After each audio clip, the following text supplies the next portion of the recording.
Muy buenas noches, apreciados amigos. Estamos en una edición más de su programa Diálogo Republicano. En esta oportunidad vamos a tratar un tema muy importante, como es riesgos de un gobierno socialista y el peligro del terrorismo para la sociedad peruana.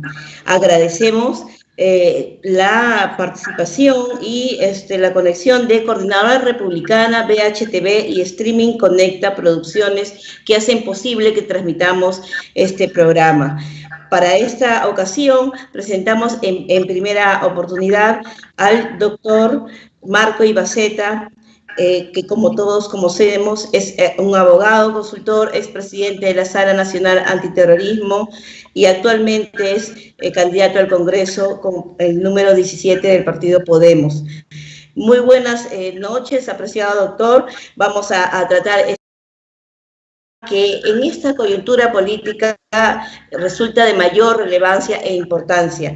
Muy buenas tardes, doctor. Estamos atentos a lo que usted tenga bien darnos como alcance. Muy buenas tardes a usted, a los organizadores. Un saludo muy cordial y afectuoso al general Marco Miyashiro, un buen amigo, y otro gran amigo, Luis Alberto Sánchez, con quienes compartimos preocupaciones por este tema. A ver, yo lo que puedo ver en el presente son tres escenarios. Respecto a Sendero Luminoso, porque es el grupo terrorista más sanguinario y más notorio. Desde el momento del levantamiento de Chushi hasta la detención de Abimael Guzmán. Las sangrientas acciones de Sendero Luminoso, el grave daño que se hizo al Perú, y la captura de su líder y de sus principales dirigentes. Después hay un segundo escenario, donde Sendero Luminoso, bajo la guía de Abimael Guzmán, desarrolla una estrategia para salirse del problema de la detención y de la derrota militar. Eso más o menos culmina en el 2005, 2006, y el tercer escenario ya es la recomposición, la captación de nuevos integrantes con la misma ideología, con el mismo objetivo, modificando algunos métodos y optando por ahora, para llegar al poder, por los mecanismos democráticos, dentro de lo que se conoce como el socialismo del siglo XXI, pero ya lo explicará seguramente Luis Alberto Sánchez, que él está estudiando mucho el tema, cómo vienen desarrollando su estrategia para, manteniendo su ideología de un militante y un soldado, si las cosas no salen por el lado democrático, donde en Venezuela se capturó totalmente el poder,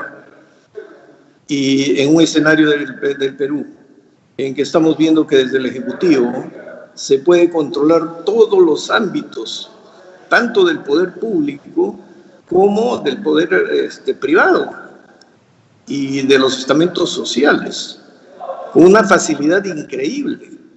Entonces la meditación está en lo siguiente: ¿qué nos ha pasado a los peruanos para confiarnos tanto y ser tan descuidados?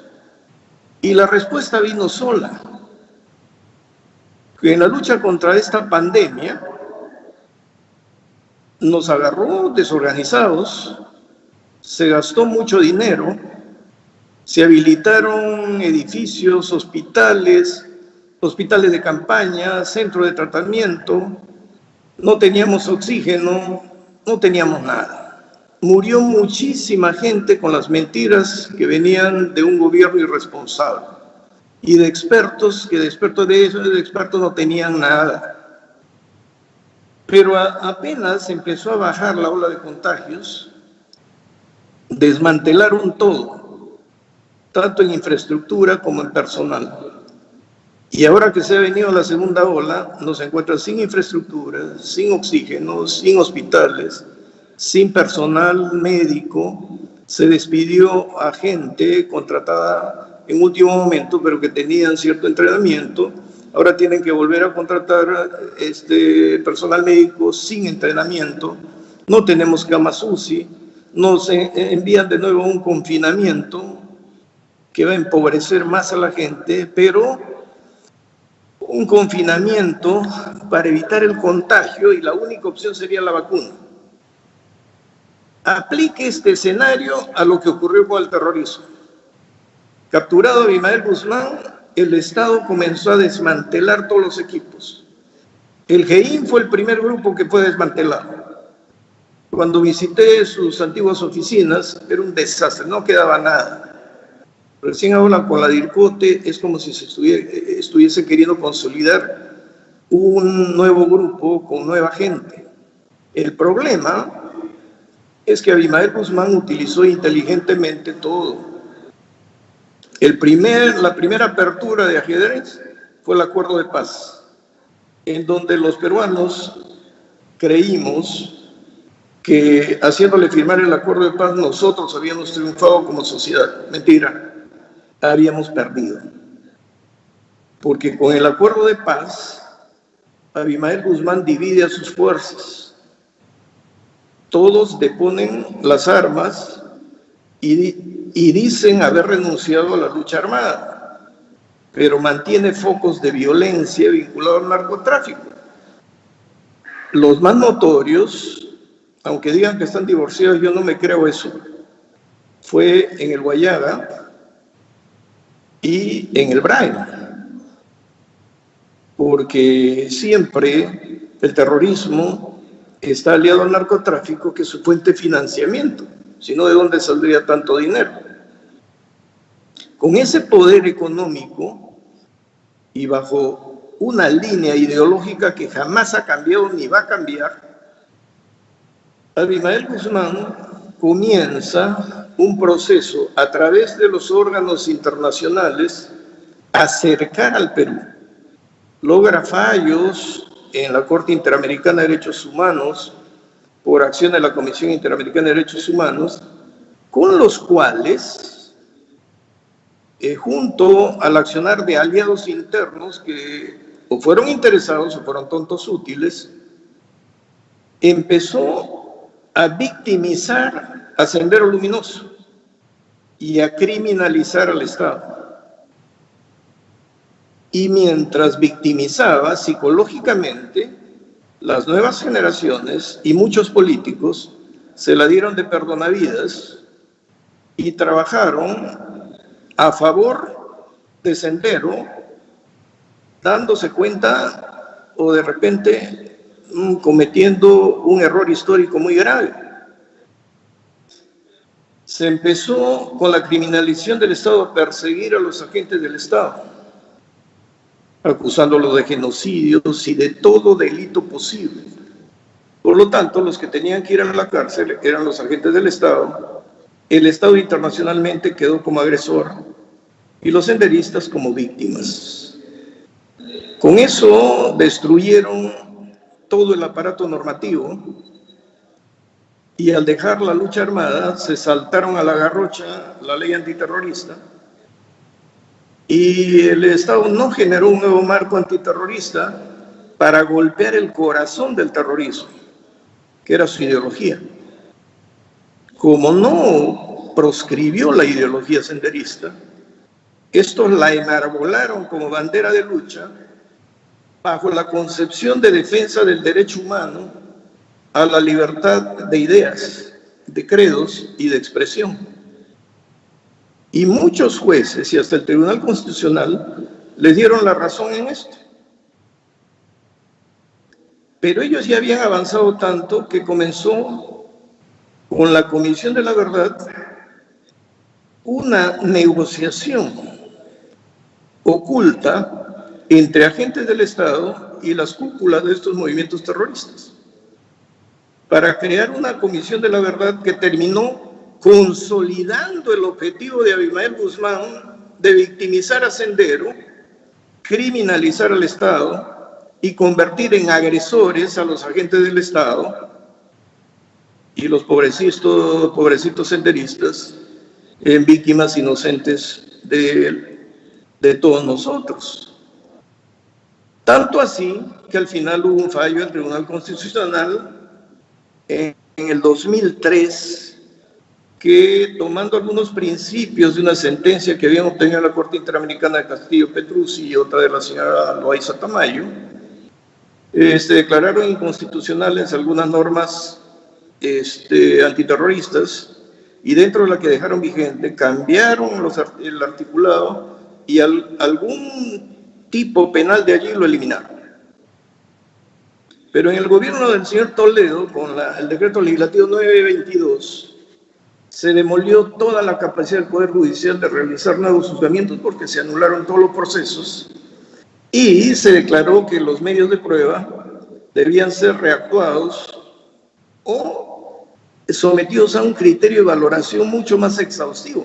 Pero valorar un medio de prueba 20 años después es algo totalmente diferente dentro del proceso de conocimiento, porque hay nuevas corrientes y en situaciones de paz todo tiende a minimizarse.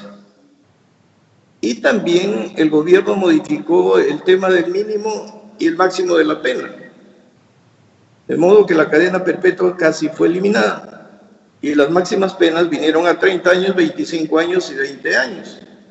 Y casi todos los líderes senderistas y militantes senderistas estaban condenados a esas penas.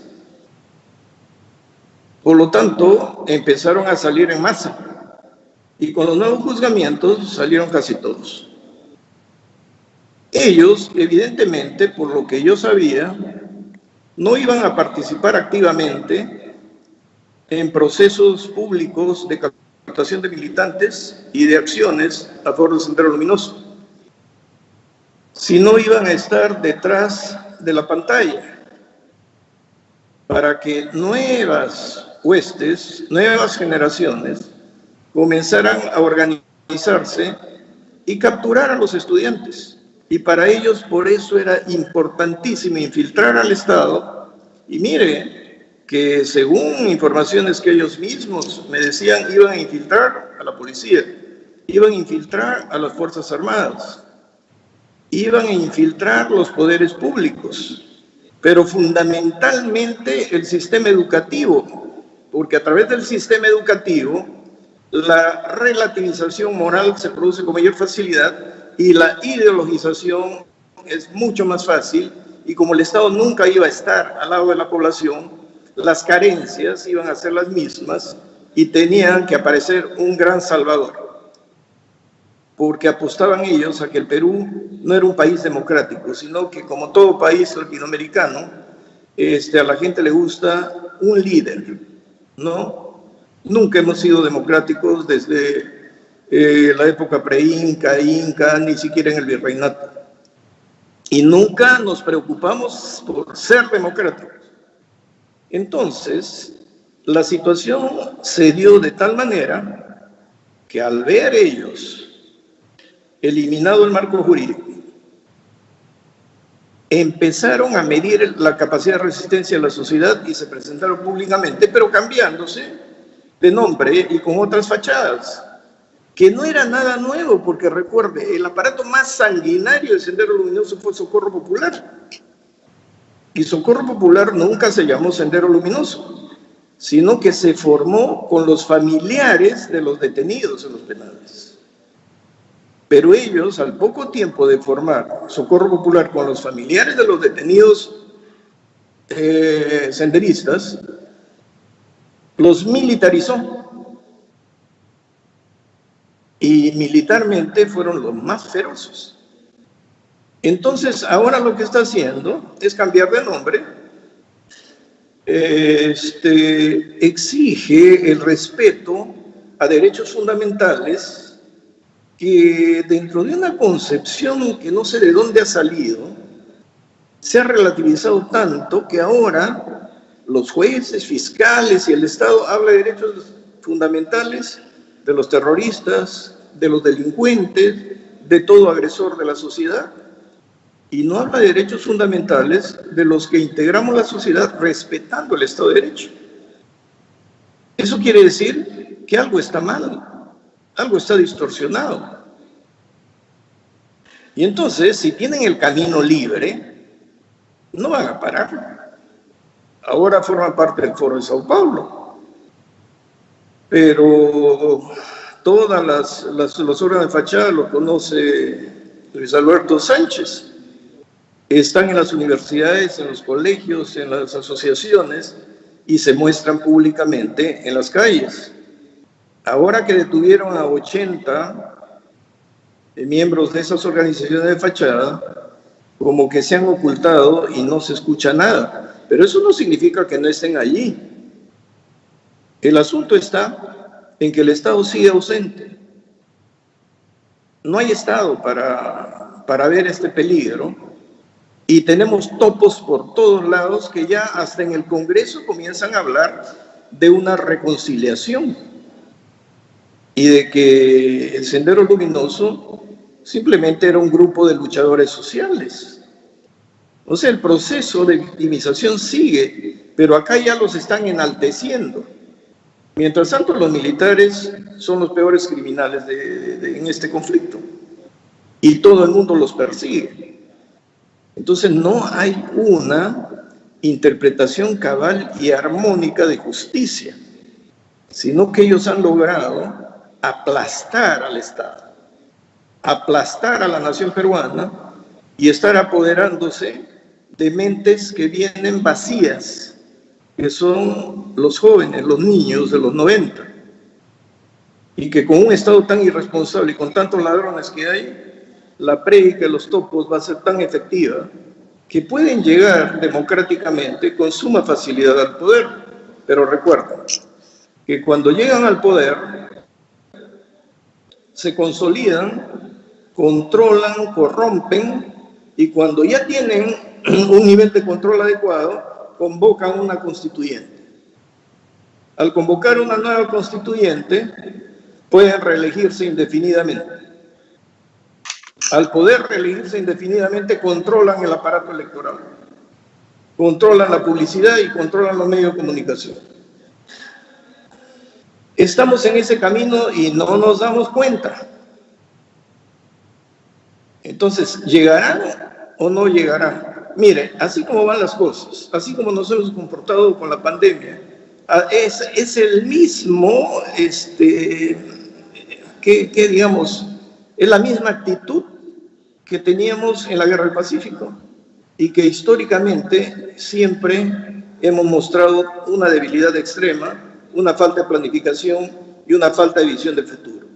Si esto sigue así, la izquierda va a estar feliz, porque Sendero Luminoso hasta ahora no se va a presentar como sendero, pero toda agrupación trae su topo. Pero en la base social están surgiendo líderes muy radicales, que no se identifican como senderistas, pero si llegan al poder, van a comenzar a aparecer los grupos formados con nuevas denominaciones, los grupos de fachada. De repente van a tener nombres bonitos, y cuando nos demos cuenta ya no tendremos libertades. Y fíjese que han logrado otro objetivo.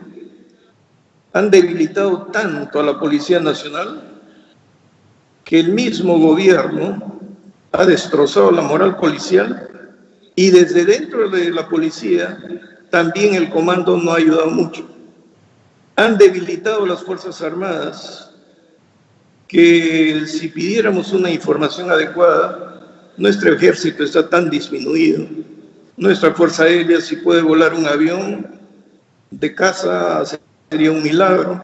La Marina todavía mantiene una posición sólida, pero sus unidades, su capacidad operativa es mínima. Entonces, si han debilitado tanto a los aparatos de seguridad, lo tienen todo al alcance de sus objetivos. Entonces, yo me voy a quedar hasta esta parte, porque seguramente el general Marco Miyashiro tiene todo el cuadro desde la insurrección de Sendero hasta la captura de Miguel Guzmán, y Luis Alberto Sánchez conoce perfectamente cómo se están desenvolviendo y cómo se están organizando los grupos de fachada para esta nueva etapa de la captura del poder. Y si no sale democráticamente el resultado, que no nos extrañe que en algún momento comiencen otra vez con su lucha armada. Y no es solamente el Perú ahora, porque estamos viendo Chile, estamos viendo Argentina, estamos viendo Bolivia, estamos viendo Ecuador, y desde Venezuela viene una influencia porque tenemos a un Maduro cada día más sólido. Y el Brasil también. Acá hay Bolsonaro y regresa Lula. Entonces la situación es muy complicada para todos nosotros si no ponemos la mirada en un objetivo de institucionalización para que tengamos un gobierno con gente que no se esté peleando con perros y gatos en el Poder Ejecutivo, desde el Poder Ejecutivo con el Congreso, desde el Congreso con las instituciones de los gobiernos regionales y locales. No, hay que desarrollar políticas de Estado y ponernos de acuerdo. Desde el Congreso tiene que haber acuerdos y también diálogo con el poder político, porque si uno quiere imponerse, entonces no sabemos nada de historia, no hemos aprendido nada de ella y vamos a querer siempre tener un dictador, o sea, un salvador. No, ya basta, pues si en el sistema anticorrupción pensábamos en personas y a alguien se le ocurrió nombrar un zar anticorrupción, podríamos decir que terminó tan corrupto porque se fue de embajador a Buenos Aires, ¿no? Y después nombraron a una zarina, oiga, y después las pobres procuradoras que jugaron con ellas y después las echaron sin ninguna contemplación. ¿Por qué? Porque una empresa se apoderó del Perú y corrompió desde el presidente hasta funcionarios de menor nivel. Ese es nuestro país. O lo rescatamos todos logrando consensos o nos vamos a hundir irremediablemente. Yo les agradezco la invitación por permitirme dejar estas ideas como reflexión. Puede que esté equivocado, pero es mi modo de ver las cosas, lo he venido analizando desde hace muchísimos años. Muchas gracias a ustedes y un saludo especial para Luis Alberto y Marco Miyashiro. Muchas gracias, doctor, por su valiosa participación y sus comentarios. Definitivamente sabemos que estamos en una situación muy difícil, pero también sabemos que tenemos que tomar decisiones y con la unidad que podemos tener y debemos tener todos los peruanos, vamos a trabajar unidos para sacar adelante este país. Seguido vamos a presentar al general Marco Miyashiro, ex congresista de la República, quien tiene importantes alcances que darnos sobre este tema. Muchas gracias. Muchas gracias, doctor Ibaceta, por su participación. A usted.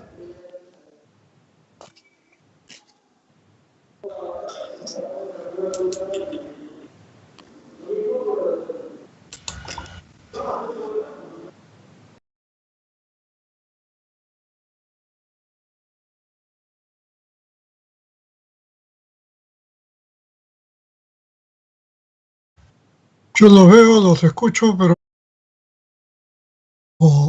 está saliendo. Yo lo escucho perfecto. Bien, bien. Yo lo escucho perfecto. Buenas noches, señora Mariela Bianchi.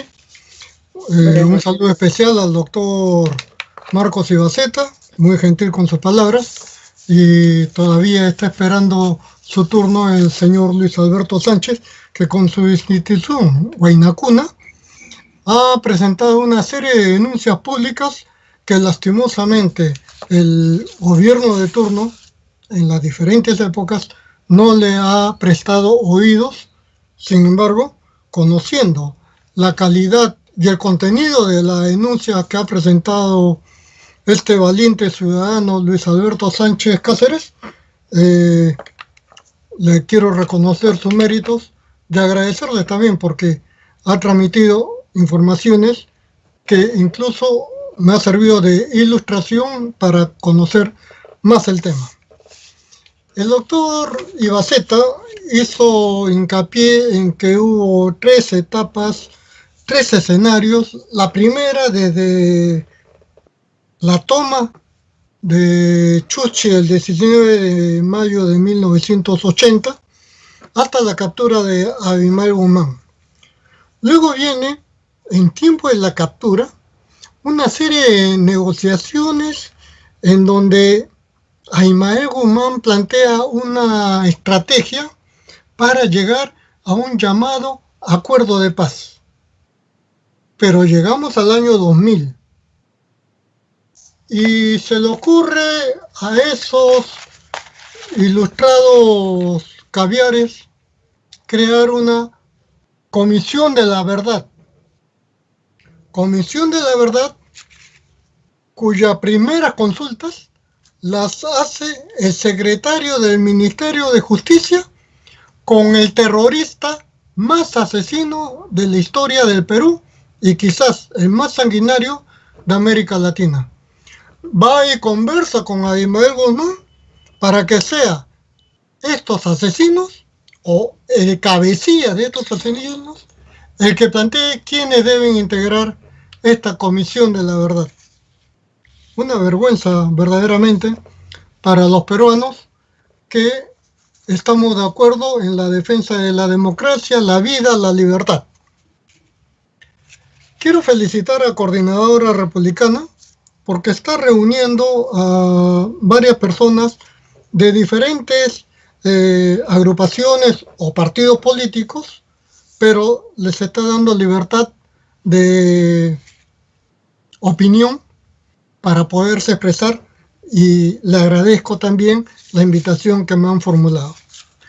Yo quería traer a colación el escenario actual del siglo XXI, que nace, me parece, a partir de la década del 90, cuando se crea el Foro de Sao Paulo. Y el Foro de Sao Paulo, su primer presidente fue Fidel Castro. Ahí nomás ya se pone en evidencia cuál es la tendencia ideológica de este llamado Foro de Sao Paulo. Luego sigue Hugo Chávez. Hugo Chávez, que había asumido el gobierno de uno de los países, una de las naciones más ricas de la región, porque tenía los petrodólares. Y quería hacer una pregunta abierta, porque cuando yo era muchacho, entonaba una canción que se llamaba Himno de las Américas. Y era un canto de amistad, de buena vecindad, unidos nos tenemos.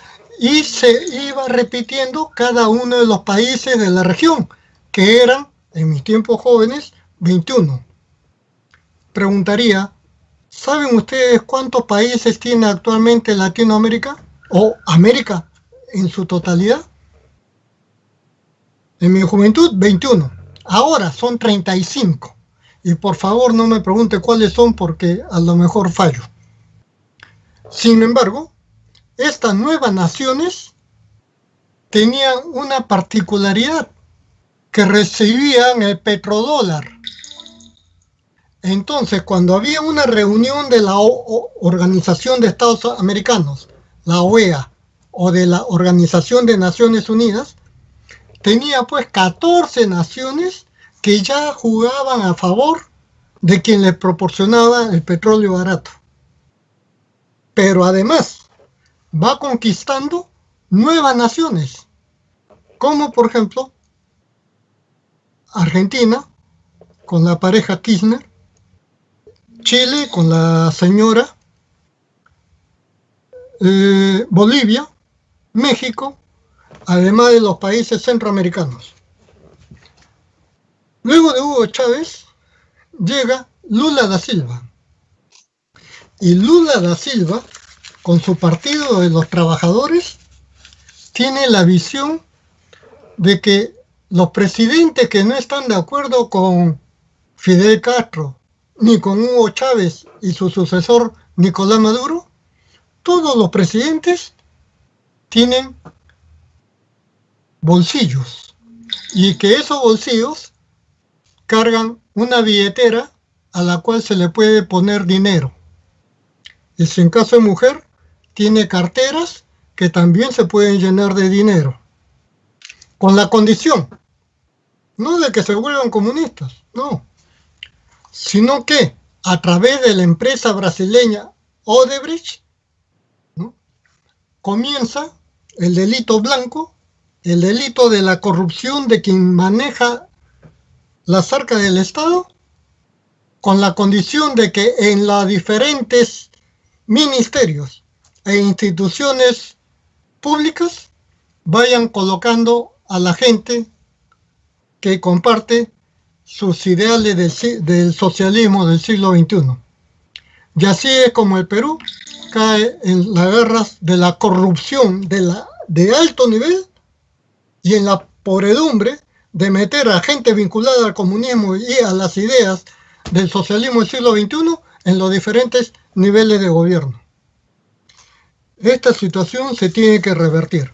Y le pongo un ejemplo bien claro.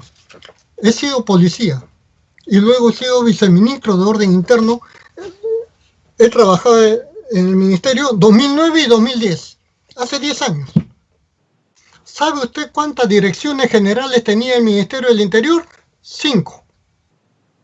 Que los ministros decían, tengo que administrar o tengo que velar por 5 hijos. Pero de esos hijos, la Dirección General de Migraciones y Naturalización se convirtió en superintendencia. Ya no es Dirección General. La Dirección General de Control de Armas, Municiones, Explosivos, Agencia de Seguridad, etcétera, de uso civil, se convirtió en superintendencia. Ya no es Dirección General.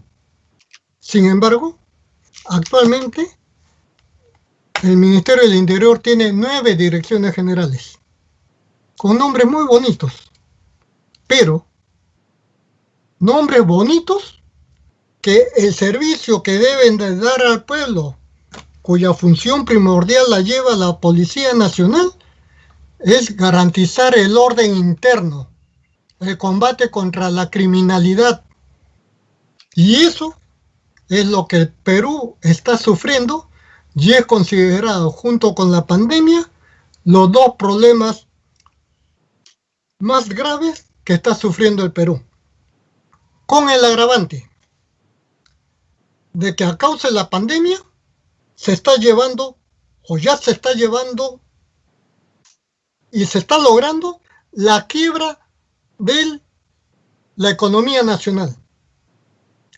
Cuando Sendero Luminoso, en los años que tiraba dinamita, ahora ya no tira dinamita, no estoy terruqueando a todos, pero en los años que Sendero Luminoso tiraba su dinamita, principalmente volaban las torres de alta tensión, porque ellos, las torres de alta tensión, conducen el fluido eléctrico, y si se corta el fluido eléctrico se paraliza la industria.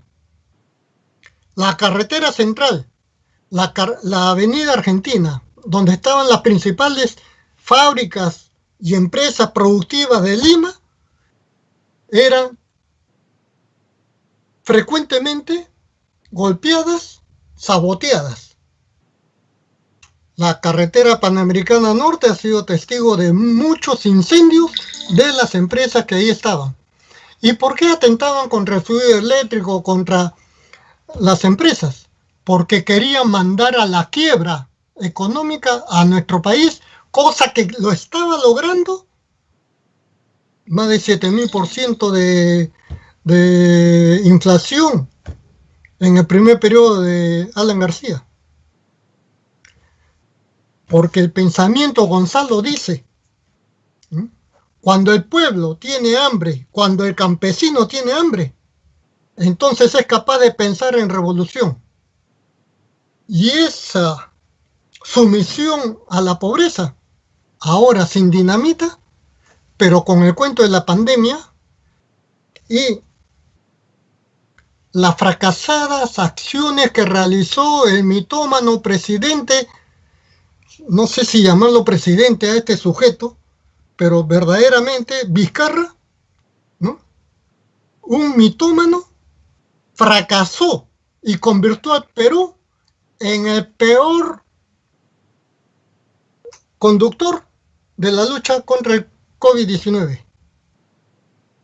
Y eso que fue toda una tarea que sumió al Perú en el país que tenía más muertos en relación a su población, lo está repitiendo, y por lo tanto no hay que ser adivino para saber que quien repite las acciones negativas del pasado, pues vuelve a repetir los mismos resultados que se van a obtener. Y esta crisis que está generando, donde dicen que está llevando a la quiebra, no es simplemente una frase, sino es toda una realidad, ¿no? Por lo tanto, hay que tener mucho cuidado con toda esta situación que se está viviendo en la actualidad. También quería hacer presente de que este foro de Sao Paulo en la actualidad está haciendo que organismos de fachada reconocidos de la organización terrorista Sendero Luminoso tengan una aceptación pública que verdaderamente a mí me causa lástima, me causa pena y preocupación a la vez. Vemos que la reacción del Estado peruano para mantener el orden interno, para hacer que el ciudadano viva en una convivencia pacífica, es un total fracaso. Pero esto, ¿a qué se debe? Se debe a que se ha puesto en evidencia también que en el manejo de la pandemia, y actualmente esa parte del manejo de la pandemia relacionado con las vacunas, ¿es posible que un presidente diga que los precios de la vacuna es un secreto de Estado? Que la ministra, a quien yo le tenía mucho respeto, ¿no?, pero ahora me pone en duda, ¿qué es lo que le está pasando? ¿Dónde está su sentido común? No hay que ser un profesional para darse cuenta lo que es bueno, lo que es malo. Que diga que la negociación de las vacunas es un secreto, verdaderamente me causa a mí preocupación sobre a qué nivel de corrupción estamos llegando en nuestro país. ¿Y por qué no se quiere atender el orden interno, la lucha contra la criminalidad? Porque si la delincuencia avanza y sigue avanzando, entonces el ciudadano ya no se preocupa de los grandes problemas del Estado, que si el Estado roba o no roba, porque se tiene que preocupar por la seguridad de sus hijos, de su esposa, de su casa, de su patrimonio, que no le roben el vehículo, que a cualquier integrante de la familia no le roben su teléfono celular. ¿Y dónde están esos anuncios que hacía ese mal llamado ministro del Interior Basombrío, que decía que lo de los teléfonos celulares era fácil porque ya se había identificado millones, ¿no?, y que se iba a quebrar ese negociado criminal que existía en el Perú? Pero nada de eso es cierto. Ahora, dentro de mi agrupación política, estoy con el doctor Hernando de Soto, me encargan analizar aspectos sobre la seguridad, la inteligencia, el orden interno, el orden público. Y me he dedicado a revisar los planes de seguridad ciudadana que elabora el Consejo Nacional de Seguridad Ciudadana. ¿Y sabe qué he descubierto? Que todos esos planes son excelentes, pero que cuando son planes que se aprueban por resolución, por decreto supremo, y que tienen una duración de ejecución de 5 años. Pero al término del quinquenio, cuando van a ver la evaluación, ¡oh sorpresa!, las informaciones del Instituto Nacional de Estadística, de la Defensoría del Pueblo, del Ministerio Público, con el de la Policía o el Ministerio del Interior, no coinciden.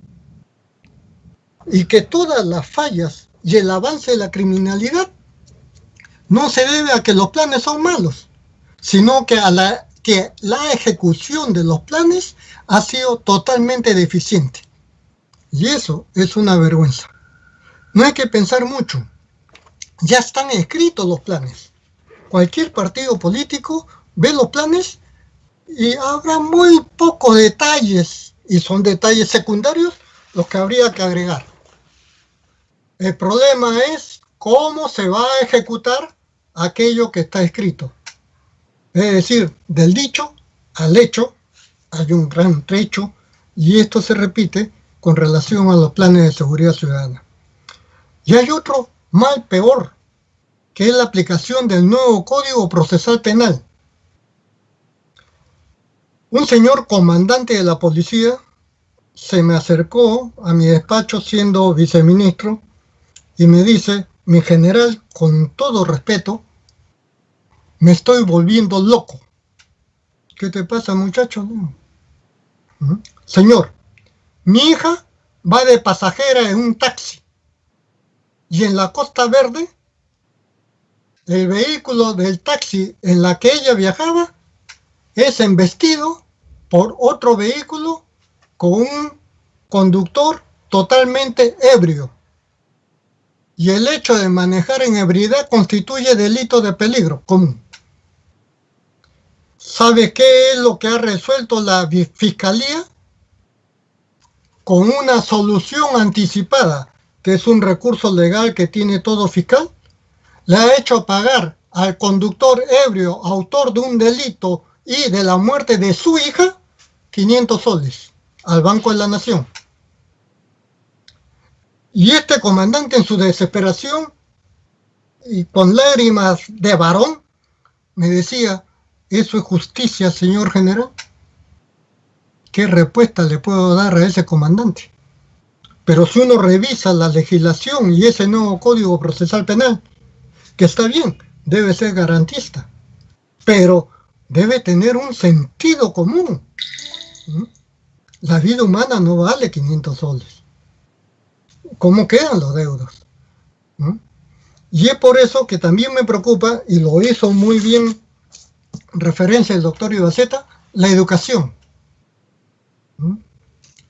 ¿Cómo los valores morales, los valores éticos, ya no forman parte de la educación nacional? Antiguamente no se llamaba Ministerio de Educación, se llamaba Ministerio de Instrucción, porque después los educadores dijeron: instrucción es dar conocimientos. ¿Y cuál es la diferencia con la educación? Que la educación no solamente es dar conocimiento, la parte intelectual, sino también la parte física. Por eso existía la educación física, que ya la anularon, y también la parte moral. Teníamos la educación cívica, la instrucción premilitar. Pero esa historia del Perú, que se estudiaba en mis años de colegio, verdaderamente pues ahora es una distorsión total. Y esa pérdida de valores y de conocimientos sobre cuestiones éticas y morales es lo que lleva a que nuestra juventud o nuestros trabajadores, como por ejemplo el paralizar una carretera, ya es delito. Bueno, es una protesta, dicen, ¿no? Protesta de los agricultores. Bueno, hasta ahí podría aceptarse, pero que se haya quemado, incendiado una ambulancia, eso es como la historia de Caperucita Roja y el lobo feroz. ¿Sabe por qué le dicen lobo feroz? Porque la ferocidad es desarrollar una agresión sin tener un motivo. Es decir, que el hombre se vuelve feroz, mata con ensañamiento. Y esto de quemar una ambulancia verdaderamente no tiene nombre, porque es un resquebrajamiento, no solamente el aspecto legal, Veamos al aspecto ético, al aspecto moral. ¿No? Hasta en las más grandes guerras, cuando un vehículo tiene la Cruz Roja o la media luna, se le respeta. Y eso, en un acto de protesta agrícola, es inaceptable. Yo dejaría por ahí nomás la cosa porque me puedo alterar y yo estoy en una población vulnerable. Y quería llamar, primero, felicitar a la coordinadora republicana y, por otra parte, llamar la atención de que hay que analizar integralmente las acciones que está desarrollando el gobierno a través de este poder ejecutivo transitorio. Porque muchas de las cosas que viene normando atentan contra la Constitución y las leyes. Sin embargo, el Colegio de Abogados no encuentra una voz de protesta adecuada. El Consejo de Justicia, la Defensoría del Pueblo no se está pronunciando, y menos recurrir al Tribunal Constitucional, que ya todos deberían estar cesados, o al Ministerio Público. Hay un desorden total de las instituciones que hay que restablecer. Muchas gracias. Y estaré atento a las palabras de don Luis Alberto Sánchez Cáceres. Adelante. Gracias, Mariela. Gracias, Miyashiro. Realmente muy importante conocer sus alcances y sus aportes en este escenario político. Sabemos que contamos con su apoyo y su guía en este camino para recuperar la institucionalidad democrática que se ha venido viendo cuestionada de alguna manera en estos últimos tiempos. Gracias, general Miyashiro. Damos la bienvenida al licenciado Luis Alberto Sánchez Cáceres, director de la ONG Huayna Cuna, quien realmente hace una labor, por decirlo menos, heroica en este escenario. Estamos muy agradecidos por el aporte que viene dando al país. Realmente es una acción patriota la que él de manera muchas veces silenciosa realiza, y queremos agradecerle por ese aporte. Te damos la bienvenida, Luis, y estamos muy atentos a lo que tú buenamente quieras darnos en este momento como alcance. Muchas gracias, Mariela. Quería expresar mi saludo y mi agradecimiento por la invitación a la coordinadora republicana y reconocer también su esfuerzo. Asimismo, quiero saludar al doctor Marco Ibaceta, al general Miyashiro, y muchas gracias por sus palabras conmigo. Y bueno, en este foro, siguiendo la hilación del evento, bueno, sobre el tema del foro de Sao Paulo y el foro de Puebla, que son obviamente pues los bastiones del comunismo actualmente, y desde donde se está dirigiendo pues la famosa futura pues revolución bolivariana, o la famosa futura revolución comunista en toda América Latina, ese capítulo negro, ese cáncer que está corroyendo a todos los países y las instituciones en América Latina. Cabe recordar aquí que el foro de Sao Paulo era, o mejor dicho, el foro de Sao Paulo tenía al grupo Odebrecht como su brazo económico, como uno de sus brazos económicos, porque el otro brazo era pues el gobierno de Hugo Chávez. Pero Odebrecht tiene mucha relación con el foro de Sao Paulo, porque fue a través del foro de Sao Paulo que logra captar a sus clientes. Entiéndase Ollanta-Humala, entiéndase Hugo Chávez, entiéndase Argentina y entiéndase una serie de presidentes en América Latina, porque muchos eran afines o tenían relación con el foro de Sao Paulo. En ese sentido, pues Odebrecht pues, le ha costado mucho al país y nos va a costar mucho más aún, porque aún no sabemos toda la historia real de la corrupción, de lo que ha sucedido, pero pues hay que tener en cuenta que es un cáncer todo esto, pues el socialismo es un cáncer y el plan de ellos es muy, en líneas generales es muy claro: apoderarse de todas las instituciones en toda América Latina, apoderarse de los países y pues tener pues una famosa revolución pues comunista, un socialismo en América Latina, el socialismo del siglo XXI, en buen cristiano terminar pues como ha terminado Venezuela y como ha terminado Cuba, quitar las libertades, tener dictaduras, disfrazadas de democracia. Eso es lo que están planteando pues el Foro de Sao Paulo y el Foro de Puebla. Pero además de eso también, y ya que estamos en pandemia, estamos en cuarentena, hemos escuchado las últimas medidas del gobierno, quería recordar lo que hace poco ha sucedido en Inglaterra con el primer ministro Boris Johnson. ¿Qué cosa ha dicho Boris Johnson sobre todas las medidas que él tomó y que muchos científicos las tomaron como medidas un poco desprovistas del sentido de la realidad? ¿Qué cosa ha dicho Boris Johnson? Boris Johnson ha lamentado todas las muertes que han habido en Inglaterra, se ha disculpado con el pueblo inglés y ha asumido la responsabilidad total de sus acciones. No le echó la culpa a un tercero o a un cuarto, no como acá el señor Martín Vizcarra, que le echó la culpa a medio mundo, excepto a su gobierno, y no ha reconocido ninguna culpa. Y lo mismo que el señor Sagasti. El señor Sagasti, el actual presidente, tiene que reconocer su responsabilidad en lo que está pasando y en lo que vaya a pasar con ese tema de la pandemia, tanto desde el punto de vista económico como desde el punto de vista del número de muertes que se vayan a producir por el tema del COVID. Eso hace un estadista. Un estadista reconoce su responsabilidad. Si eres presidente de la República, tú eres el responsable de lo que pase. Eso hace un estadista. Eso es lo que no es Martín Vizcarra y lo que no es pues el señor Sagasti. Y para retomar el tema del terrorismo, hace poco nosotros sacamos una denuncia sobre el tema de lo que había pasado con las protestas contra el expresidente Merino. En ese sentido, nosotros expresamos que había un grupo que había pasado desapercibido para muchos, que es Antifa, Antifa Perú. Antifa está en el Perú y tiene dos secciones, que es Fuerza Cristal y Universitario Siempre Antifa, y estos dos grupos fueron los que convocaron en parte a la violencia en las marchas, porque ellos fueron los que convocaron a todos los grupos de barristas, los cuales sabemos pues que las barras bravas del Perú pues tienen pues un conato de violencia, tienen una caracterización de la violencia que hay que reconocerlo, está tal vez al mismo nivel pues que Sendero Luminoso en la década de los 70, es decir, en su época embrionaria.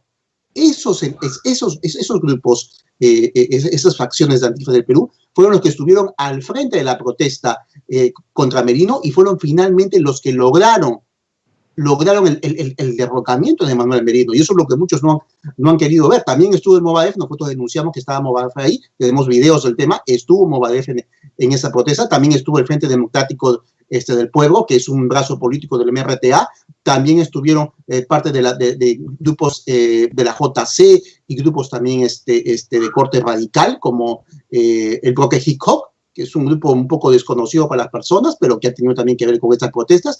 Pero quiero recalcar que sin la presencia de Antifa Perú en esta protesta, no caía el régimen de Merino. No caía. Porque el gran, o sea, para que estos muchachos que son Inti y vayan pudieran, pues, pudieran caer, pues, fueran muertos en este enfrentamiento, tuvo que haber habido una gran violencia. Y estos dos grupos fueron los que desataron esa violencia. Estos dos grandes grupos fueron los que estuvieron al frente de esa violencia. Entonces, quería por esa parte, hablando pues de lo que son los grupos radicales actualmente en el Perú, pero también quería hablar sobre la Operación Olimpo. Véase, la Operación Olimpo, nosotros hemos denunciado un hecho que nos ha llamado mucho la atención, que es la presencia de un congresista de la República, actualmente en funciones, que es el congresista Hiro Chagua Payano. Hiro Chagua es este congresista que además es un antaurista, un etnocacerista, como él en algún momento se autodenominó. Este congresista mandó a dos asesores a las puertas del Herecote a preguntar por los detenidos del caso Olimpo, por los más de 70 detenidos. Y en otras palabras pidió que se respetara lo que él considera como su derecho a la legítima defensa, y que se respetaran pues sus derechos fundamentales. Pero hay un dato más interesante. Días antes hubo una reunión en la Comisión de Justicia y Derechos Humanos del Congreso de la República, y esta comisión le dio audiencia a dos miembros del Movadef, que son Natalia Osco y son Fabiola Alcázar. Natalia Osco, que fue una de las personas que estuvo involucrada en la comisión de senderistas que fue a Bolivia en el año 2019 ante la Comisión Interamericana de Derechos Humanos, y que entre otras cosas nos demandaron, y por lo cual pues el gobierno tuvo obligadamente que dar pues pedir una explicación a la CIDH por qué habían sucedido estos hechos, y que fue además portada pues en varios medios nacionales, una denuncia además que fue también de Huayna Cuna. La otra señora se llama Fabiola Alcázar. Fabiola Alcázar en el año 2005, si no me equivoco, viajó a Uruguay al Congreso de la República para pedir una reunión también con la Comisión de Derechos Humanos de ese país, con la Comisión de Derechos Humanos del Congreso de la República. ¿Para qué? Para pedir, entre otras cosas, un documento en el cual recolectaba las firmas de diversos parlamentarios del Frente Amplio en el poder en ese entonces. Imagínense, viajó a Uruguay y en ese viaje pudo juntar esas firmas. ¿Pero qué pedían en ese documento? En esos documentos pedían la libertad de Abimael Guzmán Reynoso y que además que se declarara, entre otras cosas, la persecución contra integrantes de Sendero. O sea que imagínense pues quién es Fabiola Alcázar realmente y quién es pues Natalia Osco. Esas dos personas han estado en reunión en el Congreso de la República.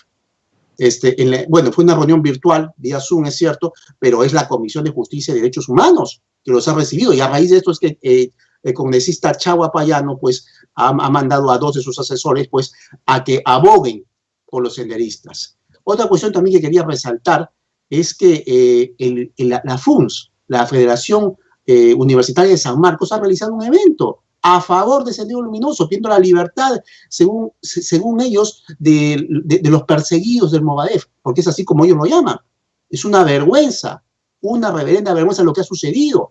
Lo que sucedió con el Frente de Defensa de Ayacucho, que es una importante organización social en esa región, solicitando también y exigiendo la libertad, supuestamente porque son perseguidos los integrantes del Movadef por el Operativo Olimpo. Eso a mí otra vergüenza que yo hasta el momento no he visto del Ministerio del Interior una respuesta tácita a todo esto, ni tampoco del Ministerio de Justicia, que debió, pues, en mi opinión, pedirles explicaciones a la Universidad de San Marcos y debió pedir explicaciones, pues, también, pues, al Gobierno Regional de Ayacucho, porque el Gobierno Regional de Ayacucho reconoce a este Frente de Defensa y Frente Democrático de Ayacucho, cosa que a mí también me llama mucho la atención. Entonces, como vemos, tenemos un escenario, pues, con eso del Movadef y la Operación Olimpo, un poco, pues, yo podría llamarlo hasta siniestro por parte del Movadef mismo, porque Movadef está realizando toda una campaña internacional de difamación en contra del Estado peruano y una campaña política, una campaña de propaganda por la libertad de esos terroristas que están actualmente presos en la DIRCOTE. Y hay un hecho que ha sucedido que me ha llamado mucho la atención, que yo lo ameritaría a que se debe a que ha habido un nerviosismo o hasta, digamos que una falta de criterio. Verán, lo que ha sucedido es que 11 integrantes 11 detenidos del caso Olimpo se han infectado de COVID. Y ahora, pues, los de Sendero están pidiendo, o mejor dicho, nos van a demandar ante el CIDH, y ahí tenemos todo un problema. Están pidiendo a través de esos 11 infectados la libertad para todo el resto, porque supuestamente se van a infectar y que hay un problema de una cuestión de evitar de que otras personas se infecten, y que están acusando a la Policía Nacional de haberlos infectado, entre otras cosas. O sea, dése cuenta de lo que se viene, ¿no? Lo que se viene en estas semanas y en estos meses. Una acusación contra el Estado peruano, contra el gobierno, contra la Policía Nacional. Es decir, allí ha habido todo un problema, porque yo, como había manifestado en otras ocasiones, lo que se debió haber hecho es dictar inmediatamente la prisión preventiva de 9 meses y separar a los detenidos, llevarlos a algunos, porque esto iba a ser en medio de una pandemia, llevarlos a algunos pues al penal de la base del Naval del Callao, a otros al penal de Ancón, y otros pues en lugares pues que pudieran estar aislados, no por su seguridad, sino por la seguridad del propio caso Olimpo, para que el caso Olimpo no pudiera mancharse con nada, para que los senderistas no tuvieran oportunidad de tener algún argumento legal de cómo tirarse abajo el caso. Y ahora pues con estos 11 infectados tenemos un problema, pues, queramos o no, el juez que está llevando el caso va a tener que sopesar pues varias cosas. Yo espero que tenga el mejor de los criterios, que tenga una salvedad legal, porque realmente el caso ahí se va a complicar lamentablemente. No debería ser así, porque esta pandemia pues complica muchas cosas, ¿no? Complica muchas cosas, y esperemos que eso no trascienda a mayores y que se eviten los 9 meses de prisión preventiva, y que se los separe y se los aísle pues en la base naval del Callao, se los aísle pues en el penal de Ancón, y que allí pues ya no tengan ningún argumento legal para poder solicitar su libertad. Pero también a eso quería comentar también el escenario en el Brain, lo que está sucediendo también en el Brain, es llamativo. Verá, nosotros en Diario Expreso sacamos hace unas semanas que el último atentado en el Brain que había sucedido era un mensaje encriptado al gobierno de Sagasti de parte de los terroristas estos denominados por los Quipe Palomino. Es un mensaje encriptado hacia el gobierno y le está diciendo pues que ellos se van a involucrar todo este año en la agenda política nacional. Hay que tener cuidado con eso. Y en ese sentido nosotros también pues que queremos llamar la atención de lo siguiente. Pues nosotros hemos estado haciendo una investigación que aún estamos haciendo, por ejemplo, sobre el presupuesto que se ha tenido para toda esta lucha contra el terrorismo desde el año 2000 a la fecha, sobre todo contra el narcoterrorismo. Y bueno, pues son más de 3.000 millones de soles aproximadamente. En conclusión, nosotros tenemos esas cifras, y estas cifras además, haciendo un desagregado, digamos que son de más de 3.000 millones de soles, casi 1.000 millones de dólares, y con sinceridad, pues, gastar 1.000 millones de dólares para capturar a 500 terroristas, a mí me parece que es pues como que ahí el enfoque sobre el tema del Brain, pues que como que tiene que haber habido errores allí y que tiene que cambiar porque estas cosas no pueden suceder. Con todo respeto, estas cosas con inteligencia rusa no pueden pasar, ni tampoco en Estados Unidos, pues no de esa forma. Tenemos también documentación importante sobre el caso también. Por ejemplo, los terroristas, estos criminales, han separado su lucha terrorista en 3 fases. 2 de ellas, que se han dado del 99 al año 2008, concita prácticamente un 8% del gasto de lucha contra el terrorismo y el narcotráfico. Por parte del Estado, porque el Estado tiene que movilizarse, pues, grandes, ingentes de cantidades de dinero para contrarrestar, pues, y para poder intentar capturar a estos miserables. Y el otro, casi el otro 92% es a partir del año 2008, que es uno de los años más cruentos, además, donde se producen la mayor cantidad de asesinatos de miembros de la policía y del ejército por parte de esos miserables. Entonces yo quiero llamar la atención en esto porque yo creo que la política antiterrorista debe variar en algunas cosas, porque yo estoy viendo que no hay grandes resultados, y eso nos debe llamar la atención a todos los peruanos, porque no podemos tener una tal cantidad de dinero gastado para tener pues, resultados tan malos. En ese sentido, hay que pedirle una fuerte explicación también al gobierno de Ollanta, porque gran parte del presupuesto, o sea, el aumento del presupuesto contra el terrorismo fue en su gobierno, y los resultados fueron muy pobres. Entonces, en ese sentido, yo pienso que debe haber un cambio de enfoque. ¿Por qué? Porque, verás, si bien los terroristas están encerrados en el Brain, eso no quiere decir que no puedan presentar un peligro en los próximos años, sobre todo porque es todo este tema de la pandemia, que yo lo estoy viendo que va a dejar una gran cantidad de desempleo, grandes porcentajes de desempleo en el país, y que, en mi opinión, va a ser un caldo de cultivo, tanto para los terroristas del Brain, para que puedan captar nuevos integrantes, tanto para los miembros del Movadef y del FUDEC y de Sendero Luminoso, para que puedan captar más integrantes, y tal vez incluso para la aparición de nuevos grupos terroristas.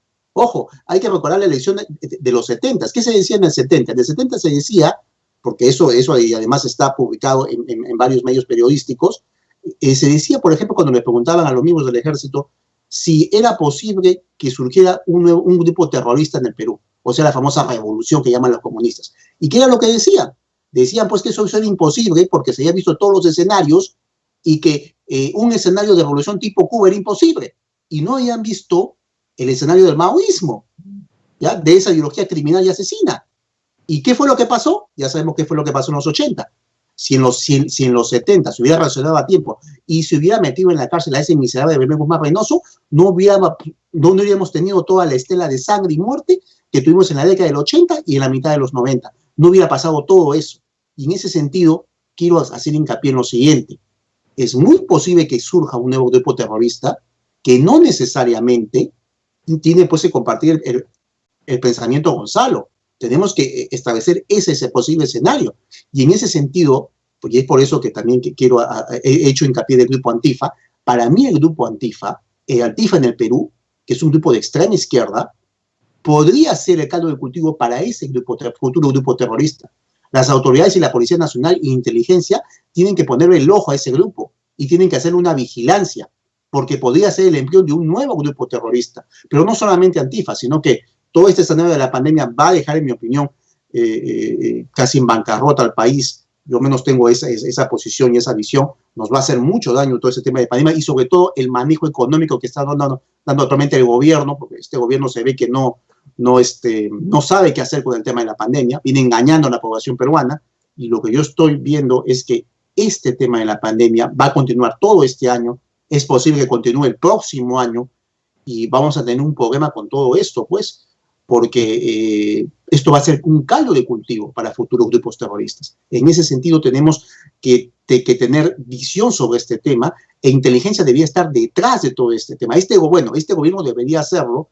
Yo espero que el próximo gobierno sí lo haga, que el próximo gobierno pues preste atención, la atención debida, para neutralizar todas las futuras amenazas en contra de la democracia en el país. Tenemos que tener bien en claro esto. Y también quería, en base a lo que dijo Marco y lo que dijo también el general Miyashiro, sobre la CBR, ¿verdad?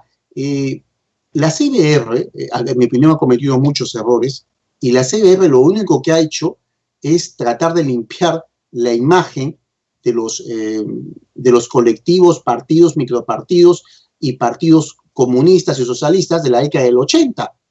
¿Ya? ¿Por qué? Porque muchas personas, la Policía Nacional también, por ejemplo, en ese entonces, acusaba a la izquierda pues de ser parte de esa lucha armada, tanto de Sendero como de MRTA, de apoyar esas acciones. Es decir, no solamente de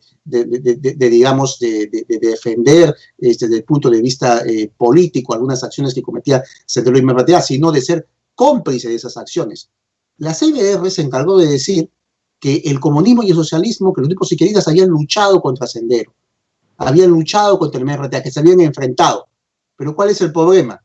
Si tú empiezas a revisar en la hemeroteca todas las acciones que se cometió Sendero y MRTA y cómo reaccionaban algunos grupos políticos, algunos colectivos, algunos grupos de fachada, algunos sindicatos en la década del 80, te das cuenta que esa versión pues no es tan cierta. Lo peor, en el libro de Polay Campos, este terrorista, Revolución en los Andes, que lo publicó hace algunos meses, encuentras una versión sobre lo que hacía el MRTA y sobre la CBR, y encuentras una revelación, porque es Polay el que lo escribe. No es que eso es un aprista, un fujimorista, no, es el mismo Polay que lo escribe. ¿Qué es lo que escribe Polay, por ejemplo, lo que dice ese terrorista sanguinario?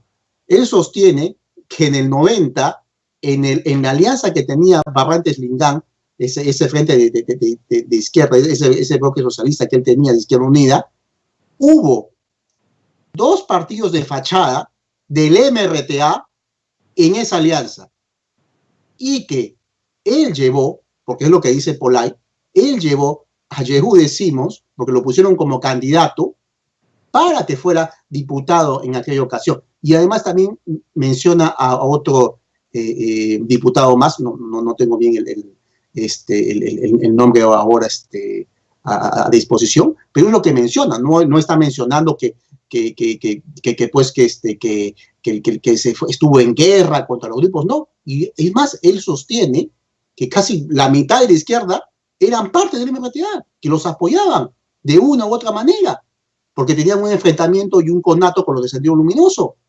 Y esta versión de Polay pues cambiaría todo, porque obviamente pues la CDR, pues obviamente pues le ha mentido al país, le ha mentido a la historia, ha dado una historia tergiversada sobre los hechos, y eso a mí me parece que es un atentado contra la memoria histórica del país. Es una barbaridad lo que se ha hecho, lo que se ha permitido. ¿Cómo es posible que en esa Comisión de la Verdad y Reconciliación hayan habido pues solamente personas pues de tendencia comunista y marxista, y que no haya habido pues personas pues por ejemplo como el general Miyashiro, otros legisladores que también se enfrentaron a Sendero Luminoso, gente pues de la iglesia peruana, las víctimas del terrorismo? Es decir, a mí eso me molesta bastante, y yo veo pues que en ese sentido la CBR, en mi opinión, debería haber una nueva CBR que revise todos estos los conceptos incluso que se han dado en la CBR sobre el tema del Sendero Luminoso, el MRTA, de la guerra terrorista, porque hay algunas cosas pues, que la CBR ha omitido históricamente, y los ha omitido para defender pues a a bloques y grupos y colectivos, pues, y partidos de izquierda de la década de los 80 y los 90, para que no se sepa la realidad, pues. La realidad es que muchos partidos de izquierda fueron parte del MRTA y que el MRTA se adelantó al Fudey Almogadef, formó grupos de fachada que llegaron al Congreso. Es una vergüenza y una barbaridad tremenda, y eso tendría que saberlo la juventud y los adolescentes del Perú. Esa historia tenían que enseñarse en los colegios, todo lo que han hecho los grupos terroristas en el país y el inmenso daño que le han hecho al Perú. Y obviamente pues eran grupos comunistas, grupos marxistas, y eso también pues se tendría que decir, que es lo que la CNR no quiere que se diga. Al contrario, quiere una historia en la cual solamente se ataca al ejército y a la policía, pero que no se dice, prácticamente no se señala lo que hizo Sendero Luminoso. Y cuando yo hablo de señalar lo que hizo Sendero Luminoso y MRTA, hablo en detalle, hablo de los crímenes que cometieron. Y bueno, quería agradecer a la CBR, a la Coordinadora Republicana por la invitación, y quería también pues agradecer tanto a Marco Miyashiro, al doctor Ibaceta, por las palabras hacia la ONG Guaynacuna Perú, que es la única ONG pues anticomunista del país. No somos marxistas y por lo tanto no trabajamos con el Estado. Muchas gracias por la invitación. Gracias. Tu apreciación, tu participación tan valiosa como siempre. Las palabras finales, General Miyashiro, para despedirnos ya en este valioso programa, y esperamos contar con su participación y seguir en esta lucha contra el terrorismo del lado de las mujeres. Muchas admiramos a María Elena Moyano y su lucha contra el terrorismo, así que también tenemos nuestra cuota de patriota para luchar contra esta lacra. Gracias a los participantes. General Miyashiro, sus palabras finales para poder concluir con este programa. Muchas gracias, Mariela. Felicitaciones a la Republicana. Gracias también a Luis Alberto Sánchez, que nos está poniendo al tanto sobre lo que es la Antifa, ¿no? Los antifascistas. Y efectivamente hay una serie de organizaciones que están surgiendo. Por ejemplo, ha mencionado Luis Alberto Sánchez, y me trajo a la memoria, que proponen a Yehude Simons. Pero recordemos que Yehude Simons también se hace cargo del diario, la publicación no clandestina, legal, que tenía el MRTA, cuyo nombre era Cambio. Y la primera edición de Cambio, teniendo a Yehude Simons como director de ese diario, fue los estatutos del MRTA. También cuando menciono que hubo diferentes movimientos fuera del MRTA, ¿no? Tenemos pues a Javier Tiscanseco, que en la localidad de Puno ya estaba formando la Juventud Mariateísta, y que esa Juventud Mariateísta también se iba a plegar al MRTA. El año 87, cuando en agosto del 87 logró la primera captura de Alberto Gálvez Olaechea, el número 3 del MRTA, muchos policías no creían lo que estaba poniéndose en evidencia, que Alberto Gálvez Olaechea había creado una nueva organización terrorista que todavía no era muy conocida. Solamente año 87 se conocía a Sendero Luminoso y al MRTA. Pero para hacer la alianza entre el MRTA con el Mirbo Rebelde, se crean los Comandos Revolucionarios del Pueblo. Entonces, vuelvo a reiterar mi agradecimiento a Luis Alberto Sánchez Cáceres, y que continúe con este espíritu de servicio al pueblo, denunciando los peligros que estos comunistas caviares enfrascados en diferentes organizaciones para imponer el socialismo del siglo XXI en el Perú no sigan para adelante. Muchas gracias, Mariela. Muchas gracias, Luis Alberto. a ustedes por su valiosa participación. De parte de la Coordinadora Republicana, agradecidos por sus aportes y siempre comprometidos por la lucha democrática, la defensa de la Constitución y la defensa de nuestra patria. Muchas gracias, muy buenas noches. Con nosotros nos despedimos en Diálogo Republicano. Buenas noches.